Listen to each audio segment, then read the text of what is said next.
Hello অর্থনীতিবিদগণ, বুঝে বুঝে অর্থনীতিতে আপনাদের আবারও স্বাগতম। আজকে আমরা শিখব সুযোগ ব্যয় ও নির্বাচন সম্পর্কে। তো এটি এইচএসসি প্রথম পত্র প্রথম অধ্যায়ের একটি গুরুত্বপূর্ণ টপিক। প্রায় প্রতি বছরই ক এবং খতে এই টপিকটি এসে থাকে। চলুন আমরা শুরু করি। তো আমরা সকলেই জানি যে মানুষের চাহিদার শেষ নেই। মানুষের চাহিদা অসীম, কিন্তু মানুষের সম্পদ যেটা, সেটা কি সীমিত। যার একটি বাইক আছে সে চিন্তা করে আমার একটি গাড়ি হলে ভালো হতো। যার একটি গাড়ি আছে সে মনে করে আমার একটি আরও দামি গাড়ি হলে ভালো হতো। যার একটি অত্যাধিক দামি গাড়ি আছে সে মনে করে আমার একটি প্রাইভেট জেট বিমান হলে ভালো হতো। অর্থাৎ মানুষের চাহিদার কোনো শেষ নেই। আমরা জানি মানুষের অভাব বা চাহিদা অসীম, কিন্তু সম্পদ সেই তুলনায় অনেকটা সীমিত। তো এই কারণেই মূলত নির্বাচন সমস্যায় পড়তে হয় আমাদের। ধরুন যে আপনার কাছে ১০০ টাকা আছে। এই ১০০ টাকাটা কি বলে? এই ১০০ টাকাটা বলে হচ্ছে সীমিত সম্পদ।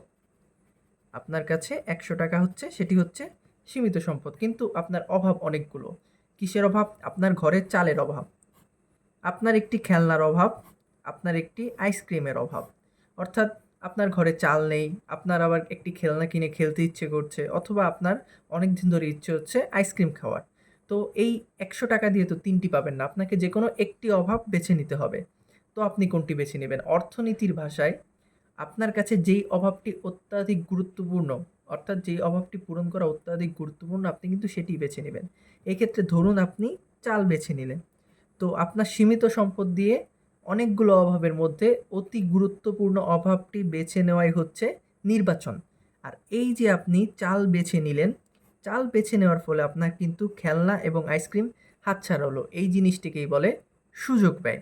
তো আমরা কিন্তু এখানে লিখে দিয়েছি অধিক গুরুত্বপূর্ণ অভাব বেছে নেওয়াই হচ্ছে নির্বাচন। আর নির্বাচনের ফলে যেই আমাদের সুযোগগুলো হাতছাড়া হচ্ছে সেগুলোকে কি বলে? সুযোগ ব্যয়। ধন্যবাদ। আপনারা আর কি কি টপিকে জানতে চান অবশ্যই কমেন্ট করে জানাবেন।